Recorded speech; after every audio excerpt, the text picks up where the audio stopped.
مسجد الحرام مکۃ المکرمہ اور مسجد النبوی مدینہ المنورہ سے خطبے کا اردو ترجمہ کے لیے ہمارے سوشل نیٹ ورک کو فالو کرنا نہ بھولیں اور اپنے دوست احباب کے ساتھ بھی ضرور شیئر کیجیے۔ خطبہ جمعہ مسجد الحرام، تاریخ 24 ذی الحجہ 1446 ہجری بمطابق 20 جون 2025 عیسوی۔ موضوع خود احتسابی کی اہمیت و فضیلت۔ خطیب فضیلت الشیخ اسامہ خیاط حفظہ اللہ، ترجمہ محمد اقبال یاسین۔ تمام تعریف اللہ کے لیے ہے جو حالات کو پھیرنے والا اور معاملات کی تدبیر کرنے والا ہے، جو مشرق و مغرب کا رب ہے، اس غالب و بخشنے والے کے سوا کوئی معبود برحق نہیں۔ میں اس پاک ذات کی حمد کرتا ہوں جو زمانوں کے گزرنے اور صدیوں کے بیتنے کے باوجود زندہ و جاوید اور تمام امور کا مدبر ہے۔ میں گواہی دیتا ہوں کہ ایک اللہ کے سوا کوئی معبود برحق نہیں، اس کا کوئی شریک نہیں، اور میں گواہی دیتا ہوں کہ ہمارے سردار و نبی محمد اللہ کے بندے اور رسول ہیں جو تمام لوگوں کی طرف ہدایت اور نور کے ساتھ بھیجے گئے۔ اے اللہ، تو اپنے بندہ اور رسول محمد پر درود و سلام نازل کر، ان کے آل و اصحاب پر جنہوں نے ایسی تجارت کی امید رکھتے ہوئے اللہ کے لیے اخلاص برتا جو ہرگز نقصان نہیں اٹھائے گی، تابعین پر اور لوگوں پر جو قیامت بدلہ پانے اور دوبارہ اٹھائے جانے کے دن تک ان کی اچھے طرح پیروی کریں۔ اما بعد، اللہ کے بندو، اللہ کا تقوی اختیار کرو اور اس کی توحید، اس کے ذکر و شکر، اس کی اچھی عبادت، اس کے حکم کی تعمیل کے ذریعے اس کی قربت طلب کرو۔ تمہیں دنیاوی زندگی دھوکہ نہ دے اور اللہ کے معاملے میں دھوکہ دینے والا شیطان تمہیں دھوکہ میں نہ رکھے۔ مسلمانوں، الوداع کہنے کا لمحہ سوز و غم کو بھڑکاتا ہے، کیونکہ وہ رخصتی کے وقت ہوتا ہے اور اختتام کا پتہ دیتا ہے۔ اللہ کے بندو، گردش ایام کا پورا ایک سال ختم ہو گیا، اس میں حالات ادلتے بدلتے رہے، عمریں فنا ہوئی، امت نت نئے مسائل سے دوچار ہوئی۔ اگر شب و روز کا جانا غافل و لاپرواہ لوگوں کے نزدیک ایک دن جانے اور دوسرے دن کے آنے کے سوا کچھ نہیں، تو اہل بصیرت کے یہاں عبرت لینے کے محرکات میں سے ایک زندہ محرک اور نصیحت لینے کے وسائل میں سے ایک تجدد پذیر وسیلہ ہے۔ اس کی تصویر کشی اور پوری وضاحت ابو درداء رضی اللہ عنہ کا قول کرتا ہے، جسے حسن بصری رحمہ اللہ نے روایت کی ہے۔ اے ابن آدم، تو بس چند دنوں سے عبارت ہے، جب ایک دن چلا گیا تو تمہارا ایک حصہ بھی چلا گیا۔ اسی طرح اس کی تصویر کشی بعض سلف کا یہ قول کرتا ہے، وہ شخص سال گزرنے پر کیسے خوشی منا سکتا ہے جس کا ہر دن اس کے مہینے کو اور ہر مہینہ اس کے سال کو اور ہر سال اس کی زندگی کو ختم کرتا جا رہا ہو۔ وہ کیسے خوش ہو سکتا ہے جس کی عمر اسے اس کے اختتام تک اور اس کی زندگی اسے موت کی طرف کھینچ کر لے جا رہی ہو۔ نیز بعض سلف کا یہ قول بھی اس کی تصویر کشی کرتا ہے، جس کے لیے راتیں اور دن سواری بن جائیں، وہ اسے لے کر چلتے رہتے ہیں چاہے وہ خود نہ چلے۔ اللہ کے بندو، عقل مند سال کو رخصت کرتے وقت خود کا جائزہ لینے اور نفس کا محاسبہ کرنے کے لیے رکتا ہے، جیسے سمجھدار تاجر اپنی تجارت کا جائزہ لیتا ہے۔ وہ دیکھتا ہے کہ اسے کتنا منافع ہوا ہے اور کتنا نقصان، جبکہ وہ اس کے اسباب کی تلاش کرتا ہے اور غلط اور صحیح پر غور و فکر کرتا ہے۔ باشعور مسلمان کا اس دانشمندانہ راستے پر چلنا اس وقت اور اہم ہو جاتا ہے جب اس کے مقاصد و اہداف شریف، معزز اور بلند ہوں، کیونکہ یہ ان سچی کمائیوں کی حفاظت کے لیے کوشش ہوتی ہے جن کی تجارت برباد نہیں ہوتی، نہ ہی ان کا بازار مندی کا شکار ہوتا ہے اور نہ ان کا منافع ختم ہوتا ہے، جو اعمال کے خزانوں اور ان باقی رہنے والی نیکیوں میں سے ہیں جن کے لیے اللہ نے بلند مرتبہ اور باعزت مقام رکھا ہے اور جنہیں دوسری چیزوں پر فضیلت دی ہے۔ چنانچہ اللہ تعالی نے فرمایا، مال و اولاد تو دنیا کی زینت ہے، البتہ باقی رہنے والی نیکیاں تیرے رب کے نزدیک اجر ثواب اور اچھی توقع کے بہت بہتر ہیں۔ اسی لیے اس جا جائزے پر توجہ اور اس محاسبہ کا حرص بیدار لوگوں کا شیوا اور دانش مندوں کا وتیرہ رہا ہے۔ اس سے انہیں زندگی کے لہو و لعب، فضول چیزیں، آسائش، چمک اور زیب و زینت غافل نہیں کرتی ہیں، پھر وہ زندگی کی مسافتیں بھرپور توفیق کے ساتھ طے کرتے ہیں، جس سے وہ آرزوؤں کو حاصل کرتے ہیں، امیدوں تک پہنچتے ہیں، مقاصد سے سرفراز ہوتے ہیں، لغزشوں سے محفوظ رہتے ہیں۔ ان کے برخلاف وہ غافل لوگ ہیں جو اپنی بے راہ روی اور غفلت میں گم ہیں، وہ اپنے نشے اور غفلت سے بیدار نہیں ہوتے ہیں کہ اپنے منافع اور نقصان پر غور کریں، اپنی کوتاہیوں کو سدھاریں، مصیبتوں سے عبرت لیں، آفتوں سے نصیحت حاصل کریں۔ وہ ایسے لوگوں کے زمرے میں ہیں جنہوں نے اللہ کو بھلا دیا تو اللہ نے انہیں وہ کام بھلا دیا جس میں ان کی دنیاوی و اخروی درستی اور کامیابی ہے، جیسا کہ اللہ نے فرمایا، اور تم ان لوگوں کی طرح مت ہو جانا جنہوں نے اللہ کو بھلا دیا تو اللہ نے بھی انہیں اپنی جانوں سے غافل کر دیا، وہ اور ایسے لوگ ہی نافرمان ہوتے ہیں۔ اللہ کے بندو،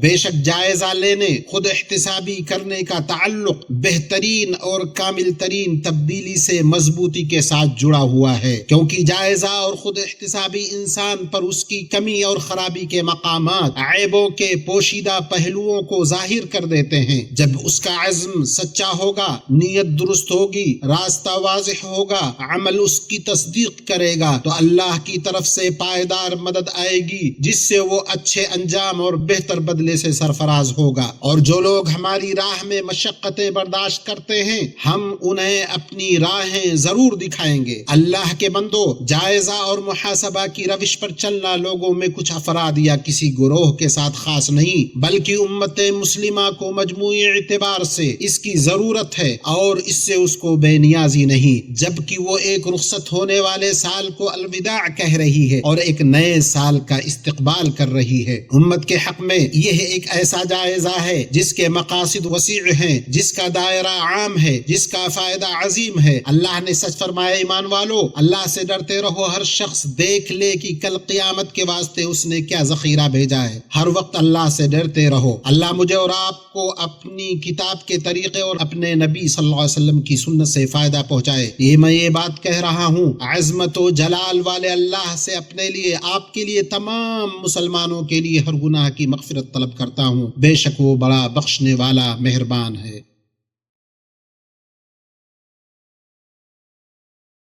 تمام تعریف اللہ کے لیے ہے جو راتوں اور دنوں کو پھیرنے والا ہے۔ میں اس کے مسلسل انعام اور پہم اکرام پر اس کی حمد و ثنا بیان کرتا ہوں، اور میں گواہی دیتا ہوں کہ ایک اللہ کے سوا کوئی معبود برحق نہیں، اس کا کوئی شریک نہیں، اور میں گواہی دیتا ہوں کہ ہمارے سردار اور نبی محمد اللہ کے بندے اور رسول ہیں۔ اے اللہ، اپنے بندے اور رسول محمد پر درود و سلام بھیج، اور ان کے نیکوکار، پرہیزگار اور نشان راہ آل و اصحاب پر۔ اما بعد، اللہ کے بندو، بے شک نفس کا محاسبہ کرنا انسان کی عقل کے کمال اور اس کی اپنی سعادت کے اسباب کی پوری فکر مندی کے واضح ترین دلائل اور ہر اس کام میں فلاحیابی کے محرکات میں سے ہے جسے وہ انجام دے یا چھوڑ دے۔ اور یہ ایسا ضروری کردار ہے کہ ہر عقل مند کو چاہیے کہ ہر عمل کے بعد، ہر مرحلے کے اختتام پر، ہر منزل کی تکمیل پر اپنے نفس کے تئیں اپنائے۔ اگر وہ چاہتا ہے کہ اس کا معاملہ استوار ہو جائے، اس کا حال سنور جائے، اس کا خاتمہ و انجام کار سلامت رہے، تاکہ وہ دنیا کی زندگی میں عظیم کامیابی حاصل کرے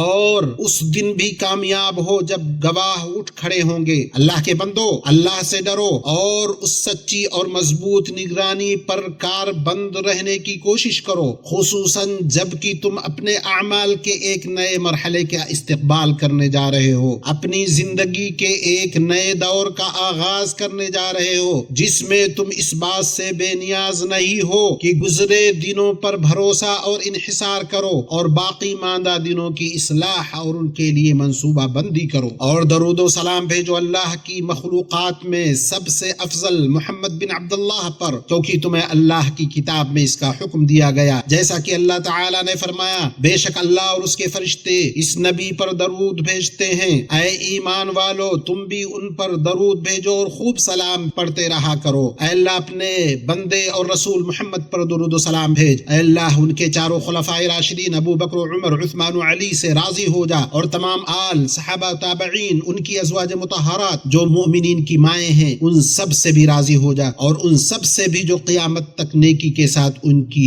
پیروی کرے۔ اپنے عفو و کرم احسان کے ذریعے ہمیں بھی ان کے ساتھ شامل فرما اے اکرم الاکرمین۔ اے اللہ اسلام اور مسلمانوں کو غلبہ عطا فرما، دین کے قلعہ کی حفاظت فرما، اپنے موحد بندوں کی مدد فرما، مسلمانوں کے دلوں میں باہمی محبت پیدا فرما، ان کی صفوں کو متحد کر دے، ان کے حکمرانوں کی اصلاح فرما، ان کے کلمہ کو حق پر جمع فرما اے رب العالمین۔ اے اللہ اس ملک کو اور تمام مسلم ممالک کو پر امن اور اطمینان والا بنا دے۔ اے اللہ ہمارے وطنوں کو امن و امان والا بنا دے، ہمارے امام و حکمرانوں کی اصلاح فرما، اور حق کے ساتھ ہمارے امام و حکمران خادم حرمین شریفین کی تائید فرما، اور ان کے لیے نیک اور صالح مشیر فراہم فرما، اور انہیں ان کاموں کی توفیق دے جو تجھے پسند ہوں اور جن سے تو راضی ہو۔ اے دعاؤں کے سننے والے، اے اللہ انہیں اور ان کے ولی عہد کو اسلام اور مسلمانوں کی بھلائی کے کاموں کی توفیق عطا فرما، اور ان امور کی بھی جو ملک و ملت کی اصلاح کا باعث ہوں۔ اے وہ ذات جس کی طرف قیامت کے دن لوٹ کر جانا ہے، اے اللہ اس ملک کی حفاظت فرما، اسے ہر بھلائی کا حامل، ہر برائی سے محفوظ رکھ، اور تمام مسلمانوں کے ملکوں کی بھی حفاظت رکھ۔ اے اللہ